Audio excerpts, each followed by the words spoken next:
Friends, welcome back to my channel. இன்றைக்கி நம்ம சேனலில் ஒரு டிஃப்ரெண்ட்டான சாம்பார் ரெசிபி தான் உங்ககிட்ட ஷேர் பண்ண போகிறேன். என்னடா இது தண்ணியில் காஞ்ச மிளகா இருக்குன்னு சொல்லிட்டு எல்லாம் வந்து யோசிப்பீங்க. ஆமாம் ஃப்ரெண்ட்ஸ், இப்போ வந்து நான் பார்த்தீங்கன்னா தோரம்பருப்பு வந்து 1.5 கப் அளவுக்கு எடுத்துகிட்டு அதை வந்து தண்ணியில் நல்லா வாஷ் பண்ணிவிட்டு காஞ்ச மிளகாவை கூட போட்டு இப்போ நான் வந்து இதை ஊற போட்டிருக்கேன். பொதுவாக நம்ம வந்து சாம்பார்லாம் வேக போடும்போது பச்சை மிளகா போடுவோம். பட் நான் இன்றைக்கி வந்து பார்த்தீங்கன்னா காஞ்ச மிளகா எடுத்திருக்கேன். காஞ்ச மிளகாவை நல்லா வந்து தண்ணியில் ஊறட்டும். அந்த ஊற டைமுக்கு நம்ம வந்து வெங்காயம், தக்காளி, அப்புறம் கொத்தமல்லி, இஞ்சி, பூண்டு இதெல்லாம் வந்து நம்ம வந்து ரெடி பண்ணி வச்சுக்கலாம். வச்சுட்டு நம்ம வந்து இதை வந்து வேக போடலாம். அது வரைக்கும் இது அப்படியே வந்து ஊறட்டும். ஸ்டவ்வில் வச்சாச்சு ஃப்ரெண்ட்ஸ். ஏற்கனவே வந்து நல்லாவே ஊறிட்டுருக்கும். இப்போ நான் வந்து கட்டி பெருங்காயம் இந்த அளவுக்கு வந்து நான் வந்து போட்டுக்கிறேன்.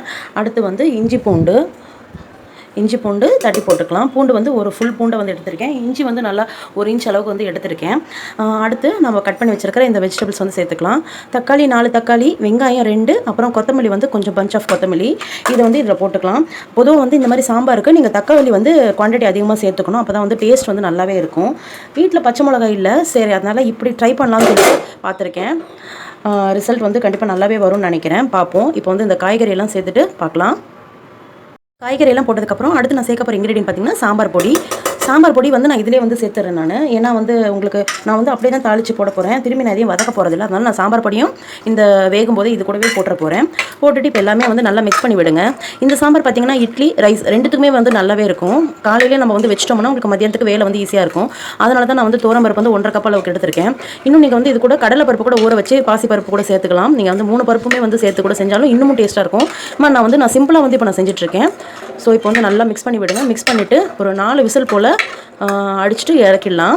நான் மறுபடியும் சொல்கிறேன், தோரம்பருப்பு 1.5 கப்பு தண்ணி வந்து பார்த்து ஊற்றிக்கோங்க. அதுக்கப்புறம் கட்டி பெருங்காயம் தான் நான் எடுத்திருக்கேன். பவுடர் பெருங்காயம் விட கட்டி பெருங்காயம் வந்து ரொம்பவே டேஸ்ட்டாகவும் நல்லா வாசனையாக இருக்கும். கொத்தமல்லி ஒரு பஞ்ச் எடுத்திருக்கேன். காஞ்ச மிளகா வந்து ஒரு 6லேருந்து 7 போல் நான் வந்து போட்டிருக்கேன். அதை நான் கணக்கு சரியாக பார்க்கல. அப்புறம் 2 வெங்காயம், 4 பெரிய தக்காளி, அதுக்கப்புறம் சாம்பார் பொடி வந்து ஒரு 1 டேபிள் ஸ்பூன் அளவுக்கு வந்து நான் போட்டிருக்கேன். இஞ்சி பூண்டு தட்டி போட்டிருக்கேன். இவ்வளோ தான் வந்து இன்க்ரீடியன்ஸ். ஸோ இது எல்லாத்தையுமே நல்லா வந்து கலந்து விட்டுட்டு 4 விசில் வந்து விட்டுக்கோங்க. விட்டுட்டு அதுக்கப்புறம் வந்து நம்ம தாளிச்சிடலாம். இது இப்படியே வந்து வேகட்டும். இப்போ வெந்ததுக்கப்புறம் பாருங்கள் ஃப்ரெண்ட்ஸ், சாம்பார் வந்து சூப்பராக ரெடி ஆகிடுச்சு. நான் தாளிப்பு வீடியோ வந்து அட்டாச் பண்ண மறந்துட்டேன்.